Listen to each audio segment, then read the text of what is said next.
बर्तमान आम अच्छु 14 क्लाट जहाँ दधि बाबन जी को सीधा सड़क दर्शन कराऊँ आपण को देखिपे जे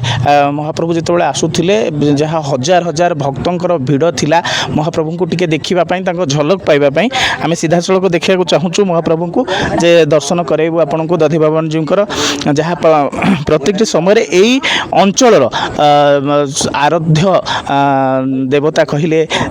दधि बाबन जी समस्ते जानते कारण जेकोसी बाहागर व्रतघर जहाँ भी हो महाप्रभु पाखक न आसिले ताहा कौन प्रकार किसी कार्य संपूर्ण हो न था आसतु सीधा सड़क पचारि बुझा कि जो रही पंडित माने रही से सीधा सड़क आपण मानक शुणेबे जो रही अनुभूति रही आसतु सीधा सड़क पाखु शुणा आगे ना कहे मो ना शरचंद्र सुतार मु दधिवान रथरे महाराणा आज्ञा आज केते भक्त आसी महाप्रभु पाख भक्त तो हजार हजार भक्त आसते भक्त तो आम तो गणी पार्लुनि तथापि ठाकुर दांडे गोटे सोरिष पकाइवाई जगह नाला आज्ञा आपण ये महाप्रभुंर केते वर्ष हम रथ तैयारी कर आगे तो आम बापा सान बापा मैंने समस्त रथ करुले आम तथापि 20-25 वर्ष है रथ ठाकुर कर कौन कहे महाप्रभुंर रथ एत वर्ष कर अनुभूति कौन कहे कौन ठाकुर अनुभूति तो कहले सरनी ता छड़ा प्रभु दधिबाबन आमर एमती प्रत्यक्ष देवता नहवा कम को भी करेंगे ये जो रथ देखुं ये कौन सी गवर्नमेंट अनुदान आमको मिलूनी ट्रस्ट बोर्ड जी टंका दौरान तादे रथ हूँ भंगा काठ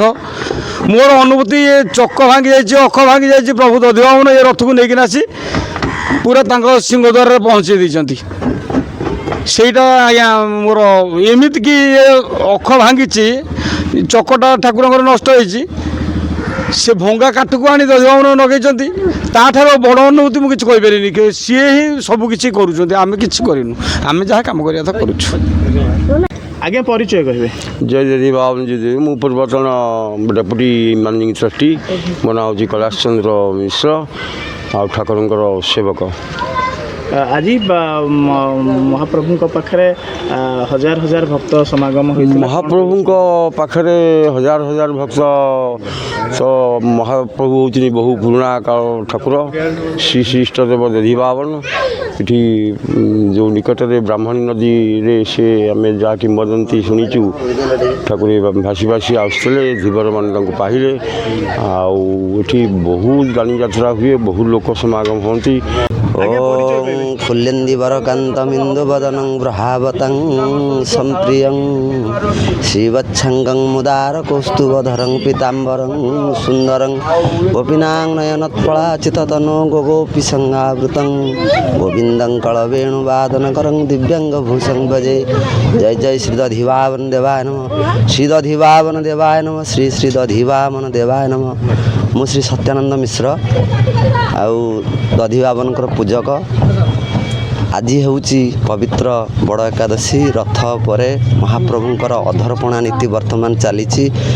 आठी भी हजार हजार भक्त माने उपस्थित अच्छा आज यही जो माने मुख्य एकादशी जहाँकि बड़ एकादशी रथ उपर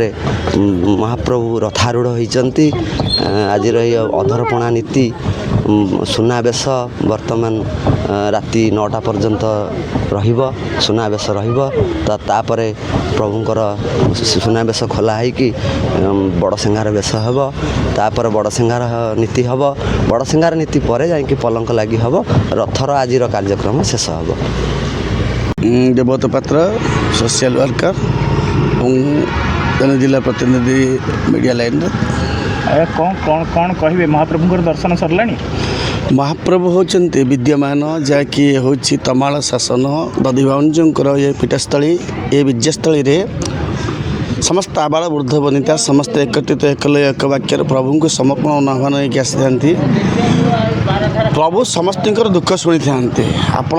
जदि प्रकृत में उपाख्यान करेंगे दासिया बाहुरी नड़िया विदुर शाग भजा सुदामर खुद भजा जी जो भाव डाकी था प्रभु को प्रभु से भाव कि ना